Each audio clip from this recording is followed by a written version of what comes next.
Mahigit 800,000 pisong halaga ng smuggled na krudo ang matagumpay na nasabat ng mga tauhan ng Rojas PNP at BFP sa isang operasyon sa Rojas, Palawan. Ang detalye ng report mula kay Patrolwoman Abigail Datu.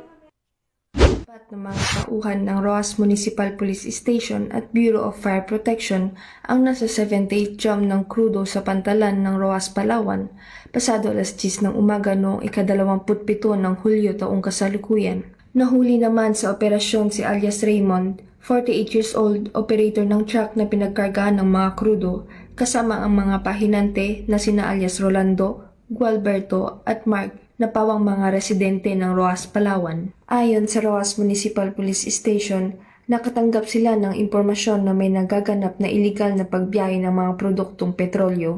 Agad na nagkasa ng joint operation ang Philippine National Police at ang Bureau of Fire Protection, kung saan tumambad sa kanila ang humigit kumulang 78 drum na krudo. Ayon naman sa Rojas Fire Station, ang mga krudo ay nakatakda umanong dalhin sa bayan ng Araceli, Palawan, ngunit wala itong maipakitang conveyance clearance permit. Ang naturang permit ay isang dokumento mula sa Bureau of Fire Protection para pahintulutan ang pagbiyahe o pagtransport ng mga produktong may kinalaman sa chemical, gasolina o iba pang flammable substance gaya ng krudo, LPG o iba pang hazardous materials. Samantala, nasa kustodiya na ng Rojas PNP ang mga nasabat na petrolyo at mga nahuling individual na nalabag umano ang Presidential Decree 1865, an act defining and penalizing certain prohibited acts inimical to the public interest and national security involving petroleum and or petroleum products, prescribing penalties therefore and for other purposes.